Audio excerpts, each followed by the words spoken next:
Ako 38-ročný vysokoškolský profesor, ktorý vyučuje o umení, som so skupinou študentov a mojou manželkou cestoval po Európe. Cestovali sme už 3 týždne a toto bol predposledný deň nášho pobytu. Keď sme boli v Paríži, o 11. hodine dopoludnia mi náhle praskla žalúdočná stena. Keď sa to stalo, pocítil som najprenikavejšiu bolesť, akú som kedy v živote zažil. Táto bolesť ma zrazila k zemi. Zvíjal som sa na zemi, reval som, kopal som okolo seba, stonal som a hulákal. A tak moja žena zavolala na recepciu a odtiaľ privolali rýchlu zdravotnú pomoc. Keď prišiel doktor, naložili ma do sanitky, lebo im bolo jasné, čo sa mi stalo. Sanitka ma previezla do mestskej všeobecnej nemocnice vzdialenej asi 12 kilometrov, kde ma dali na jednotku intenzívnej starostlivosti. Tam ma vyšetrili ďalší 2 doktori, ktorým bolo hneď jasné, o čo ide, a preto ma previezli na chirurgické oddelenie, ktoré bolo o pár blokov ďalej. Pretože tam práve nebol žiadny chirurg, ktorý by operoval, len ma tam odložili. Tak som tam ležal možno 8 až 10 hodín bez akýchkoľvek liekov a vyšetrení. Vôbec nikto si ma nevšímal a ja som čakal, kedy príde nejaký chirurg a urobí mi túto životne dôležitú operáciu. Bolo asi 8:30 večer, keď prišla sestra a povedala, že im je to veľmi ľúto, ale nemôžu dnes zohnať žiadneho chirurga a že ho zoženú zajtra. Keď to povedala, uvedomil som si, že je po všetkom. Vedel som, že toto je môj koniec. Jediné, čo ma držalo pri živote, bolo to, že som nechcel zomrieť. Zomieranie ma desilo na smrť, pretože vtedy som bol ateistom, neveriaci, človek, ktorý žije len pre potešenie z prítomnosti, a umieranie bola tá najhoršia, okrem bolesti, ktorú som cítil, tá najhoršia vec, čo sa mi mohla prihodiť, lebo znamenala koniec života a potom už nebude nič. Ale keď mi to oznámila, tak predstava, že v takejto bolesti musím vydržať ešte minúty, hodiny, bola neznesiteľná a vzdal som to. Pevne som sa držal nádeje, že zoženú doktora, vezmu ma na sálu, otvoria ma a vyriešia môj problém. Ale keď mi povedali, že ho nemôžu zohnať, povedal som žene, je čas rozlúčiť sa, lebo o chvíľu zomriem. Postavila sa, objala ma, ja som ležal v posteli, povedala mi, ako veľmi ma ľúbi, a ja som jej povedal, ako ju veľmi ľúbim, a bolo to veľmi smutné. Dali sme si posledné s Bohom, povedali sme si ešte veci, ktoré si poviete, keď ste 20 rokov zosobášení. Nemôžem o tom už hovoriť, lebo by som sa rozplakal. Potom sa posadila, lebo vedela, že nastal koniec. A ja som to vedel tiež. Bolo veľmi ťažké hľadieť na ňu, ako plače. Preto som zavrel oči a nechal som všetko tak a upadol do bezvedomia. Bol som v bezvedomí len veľmi krátko, možno niekoľko minút. A zrazu som bol pri vedomí.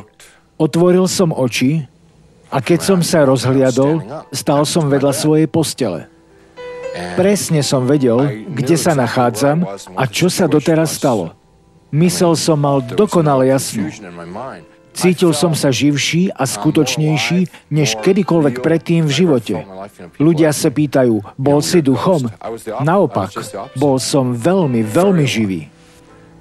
Keď som si obzeral izbu, všimol som si, že niečo je na posteli pod plachtou, nejaké telo. Nahol som sa cez posteľ, lebo hlava bola otočená na druhú stranu, pozrel som do tváre a vyzeral ako moja. To nie je možné, veď tu stojím živý a cítim sa dobre. Nie dobre, ale výborne. Tak som sa pokúsil hovoriť so ženou. Počuješ ma? Počuješ ma? To nie som ja. Čo sa to tu deje? Ale ona ma nepočula ani nevidela. Myslel som si, že ma naschvál ignoruje a kvôli tomu som sa na ňu veľmi nahneval. Veď si ma vôbec nevšímala. A tak na ňu kričím a hulákam. Čo sa to tu deje? Čo tu robí to telo, ktoré vyzerá ako ja? Ako sa dostalo do postele? Začal som mať podozrenie, že telo v posteli som asi ja, ale nechcel som o tom premýšľať, lebo to bola hrozná predstava. A tak som bol viac a viac rozčúlený, lebo všetko to bolo príliš bláznivé. Toto nemôže byť pravda, veď je to nemožné. Mám na sebe nemocničný plášť a všetko vyzerá veľmi reálne. A zrazu počujem nejakých ľudí, ktorí ma zvonku volajú veľmi jemným, láskavým hlasom. Havard, musíš ísť teraz s nami. Poď rýchlo, vyjdi von. A tak som išiel k východu z miestnosti. Na chodbe boli nejakí ľudia. Chodba bola zatuchnutá, ani svetlá, ani tmavá, jednoducho šedivá. Stáli tam nejakí šedivo oblečení ľudia a to, čo mali na sebe oblečené, mohli byť uniformy nemocničných zamestnancov. Spýtal som sa, či ich poslali lekári, aby ma zobrali na operačný sál. Hovoril som im, že som vážne chorý, musím byť operovaný, inak by som mohol zomrieť, že som mal byť operovaný už pred 8 hodinami a všetko som vysvetlil. Odpovedali, vieme, chápeme vás. Havard, poď rýchlo, poď s nami. Už na teba čakáme. Opustil som izbu, ktorá bola čistá a jasná a vstúpil do chodby, ktorá bola zatuchnutá a zahmlená. Nasledoval som tých ľudí a išli sme veľmi dlho.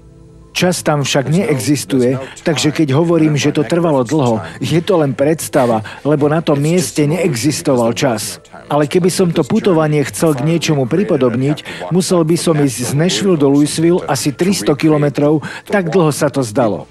Ako sme spolu kráčali, obkolesili ma, postrkovali ma a bola tam stále väčšia a väčšia tma.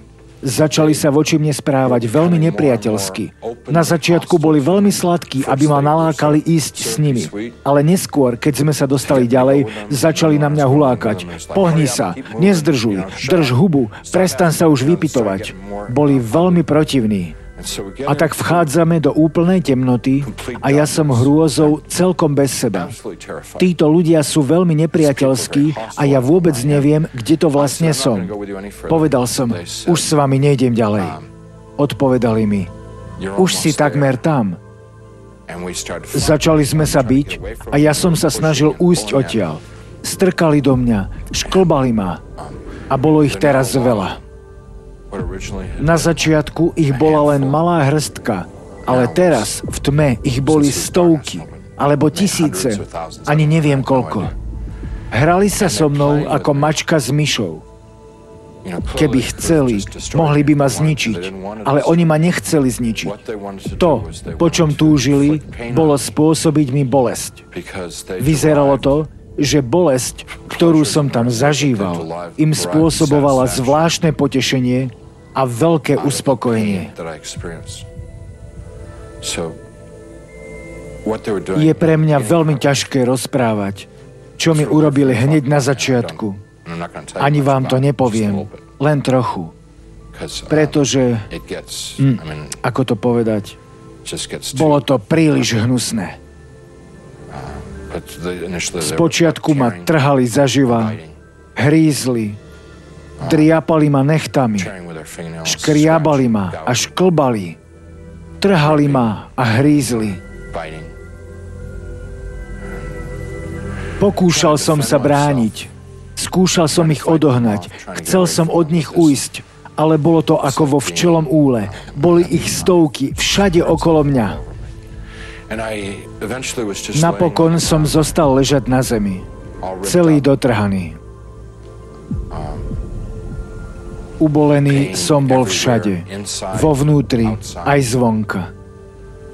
Ale oveľa ťažšie, než fyzickú bolesť, som niesol emocionálnu bolesť z toho, čo sa mi práve prihodilo. Z toho totálneho poníženia, ktoré som práve zakúsil. Vôbec som však nemal pocit, že to, čo sa stalo, bolo nespravodlivé. Počul som svoj hlas. Nebol to hlas niekoho iného, ani Boží hlas, ani nič podobné. Bol to môj hlas a počul som ho hovoriť, ale ja som nerozprával. Snáď to bol hlas môjho svedomia. Nie som si tým istý, ale veľmi zreteľne som počul svoj hlas povedať: modli sa k Bohu. Pomyslel som si, neverím v Boha. Modli sa k Bohu.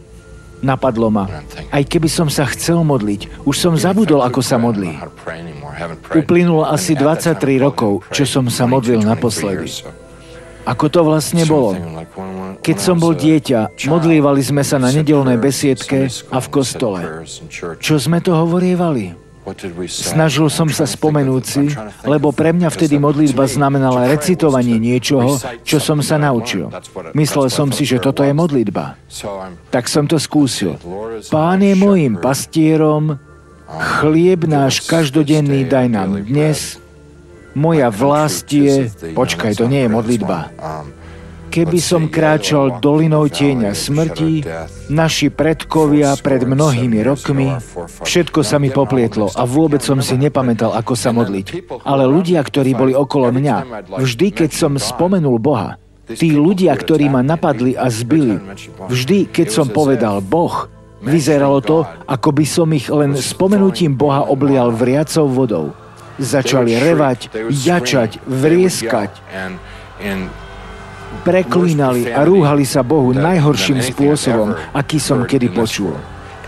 Zvláštne ešte bolo, že nedokázali pri mne vydržať, keď som hovoril o Bohu. Bolo to pre nich tak bolestivé počúvať o Bohu, že ustupovali a ustupovali dozadu. Vnímal som, že ich môžem vytlačiť preč tým, že budem hovoriť o Bohu. Tak sa pokúšam spomenúť si na modlitby, ale som stále viac zmetený a v hlave mi znie, už som z toho blázon. Ležím tam a zrazu si uvedomím, že všetci odišli a som tam sám.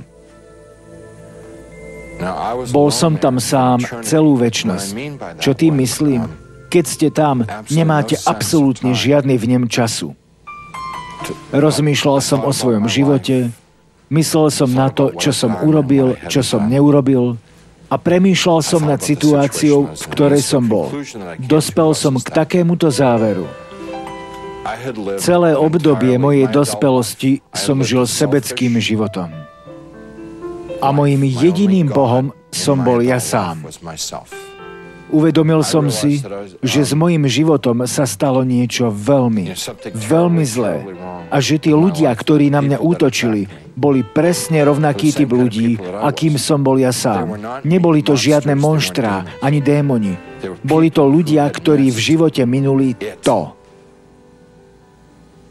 Minulý cieľ, pre ktorý boli stvorení, aby žili na tomto svete a miesto toho žili životom sebectva a krutosti. A teraz žili v svete, kde nebolo nič iné. Bolo tam jedine sebectvo a krutosť. Boli odsúdení k tomu, aby toto prenášali jeden na druhého a na seba. Snáď navždy, navždy, navždy, bez konca. A ja som tam teraz patril tiež. Aj keď som tam vôbec nechcel byť, vyzeralo to, že je to presne to miesto, kam patrím. Jasne som vnímal, že toto si zaslúžim, pretože presne takto som žil. Neviete si predstaviť, akú strašnú bolesť táto predstava pôsobila mojej duši. Tak tam ležím nekonečne dlho a premýšľam o svojom osude. A niekde z hĺbky mojej mysle sa vynára obraz mňa samého. Ako malého dieťaťa, ktoré sedí v nedeľnej besiedke a spieva pieseň o tom, ako ho Ježiš ľúbi. Ježiš ma ľúbi, la la la. Jesus loves me, la la la.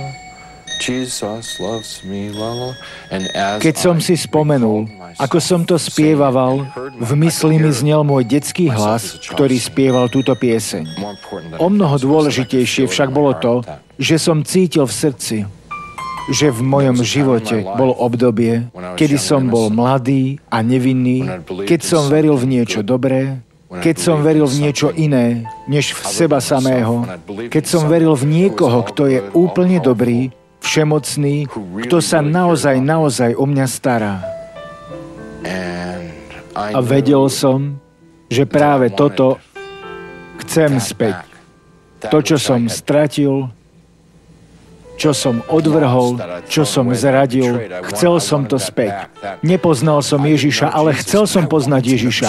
Nepoznal som jeho lásku, ale chcel som ju poznať. Nevedel som, či je skutočný, ale chcel som, aby bol skutočný.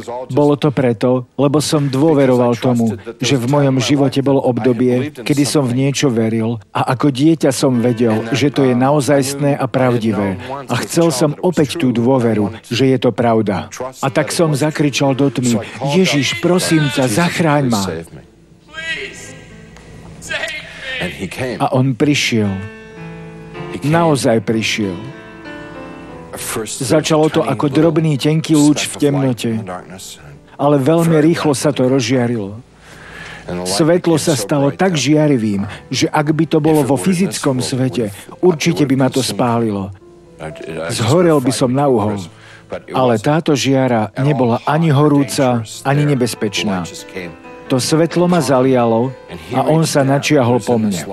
Bol v tom svetle, uchopil ma z toho svetla a jemne ma začal zdvíhať.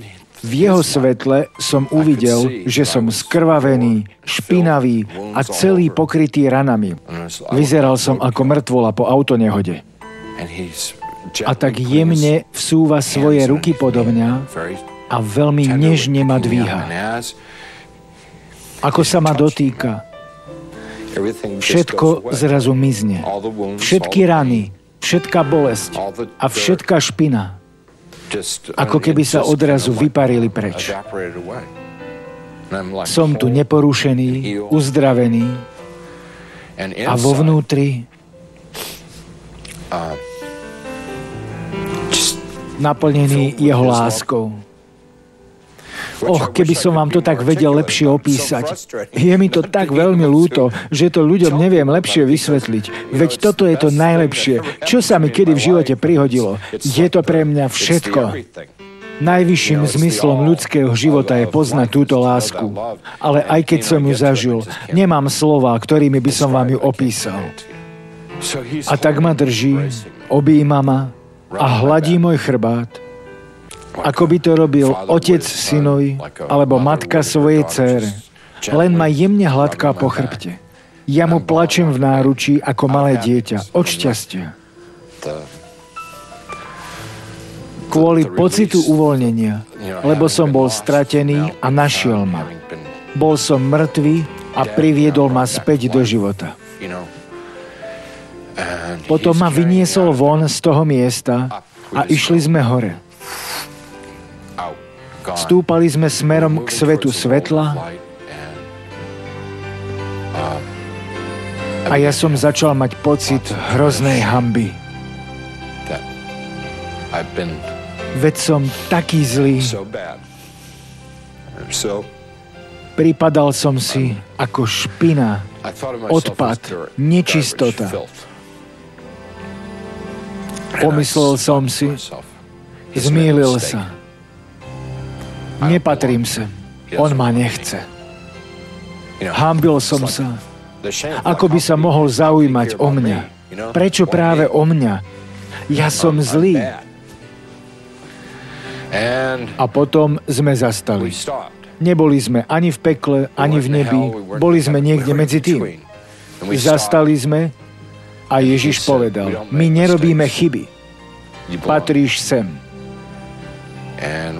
Začali sme sa spolu rozprávať a on mi vysvetľoval niektoré veci. Potom priviedol nejakých anjelov, ktorí prešli celý môj život, od začiatku do konca. To, čo mi chceli ukázať, boli veci, ktoré som robil dobre a ktoré som nerobil dobre. To, čo bolo rozhodujúce, bolo veľmi, veľmi jednoduché. Keď som bol milujúcim, vľúdnym človekom, ohľaduplným voči ostatným, spôsobilo to, že anjeli boli šťastní, Ježiš bol šťastný a dali mi poznať, že aj Boh bol šťastný. Ale keď som bol sebecký a chcel som ľudí ovládať, spôsobil som, že anjeli boli nešťastní, Ježiš bol nešťastný a dali mi vedieť, že aj Boh bol z toho nešťastný. To, čo sa mi najjednoduchším spôsobom snažili vysvetliť, bolo, že celý dôvod mojej existencie bol milovať Boha a milovať svojich blížnych ako seba samého. Kvôli tomuto som bol stvorený a toto som mal na tomto svete robiť a učiť sa. A ja som v tom zlyhal. Povedali mi, že sa musím vrátiť späť na tento svet, a to ma naozaj zarmútilo, pretože som chcel ísť do neba. Predtým mi opísali nebo ako to najzábavnejšie, najzaujímavejšie a najúžasnejšie miesto. Každý by sa chcel dostať do neba. A ja som sa tam chcel dostať. Povedali však, že nie som pripravený a že ešte neprišiel môj čas ísť do neba. Teraz bol môj čas vrátiť sa späť na zem a usilovať sa žiť život tak, ako to Boh odo mňa chcel a kvôli čomu ma stvoril. Povedal som im, Ježišovi aj anjelom, že nebudem vedieť žiť na tomto svete bez nich. Povedal som, že mi to zlomí srdce, ak ma pošlú späť do tohto sveta, lebo oni budú hore a ja dole. Odpovedali, čo si to nepochopil? V čom je problém? Veď ti to práve ukazujeme. My sme tam vždy boli s tebou. Boli sme tam dole s tebou po celý čas. Nikdy si tam dole nebol sám. Povedal som, dobre, ale raz za čas mi musíte dať vedieť, že ste okolo mňa. Tak mi slúbili, že ak sa budem modliť, vyznávať svoje hriechy Bohu, ak odovzdám to, čo mám Bohu, a to, čo mienili tým, čo mám, boli moje obavy, starosti, nádeje, moje sny, jednoducho, keď to všetko vydám Bohu, potom prídu chvíle, keď mi dajú vedieť, že sú tam, keď budem v svojom srdci vedieť, že sú tam. Nebudem ich síce vidieť, ale budem cítiť tú istú lásku, ktorú som zažíval vtedy hore. Povedal som, ak ma uistíte, že ju budem môcť vnímať, tak by som mohol žiť v tomto svete. Slúbili, že to urobia a s týmto ma poslali späť. Po tejto skúsenosti tá istá sestrička, ktorá nám pred pár minútami na izbe povedala, že nemôžu zohnať doktora, zrazu vbehla do izby a povedala, že doktor prišiel do nemocnice, čo bolo samo o sebe malý zázrak, lebo bolo niečo medzi 9:30 a 9:30 v noci. Povedala, doktor práve dorazil do nemocnice a okamžite vás ideme operovať. Prišli ďalší ošetrovatelia a vyviedli moju ženu von z izby. Dosť mi to vadilo, lebo som im chcel povedať a samozrejme tiež mojej žene, čo sa mi práve prihodilo. Preto keď ma viezli na operačný sál a na chodbe som míňal svoju ženu, povedal som jej, všetko bude výborné. A ona sa hneď pustila do plaču, lebo si myslela, že to sú slova na rozlúčku. Zvláštna vec na tejto skúsenosti je to, že spomienka na ňu ani trocha nevybledla. Je stále veľmi intenzívna. A nemyslím, že sa to niekedy zmení. Verím, že jeden z dôvodov, prečo ma Boh previedol cez túto skúsenosť je to, aby som mal príležitosť podeliť sa s ňou s niekým. Neviem, komu to zrovna poviem a nikdy to vlastne neviem. Ale dostal som túto príležitosť hovoriť o tom iným, aby im to pomohlo.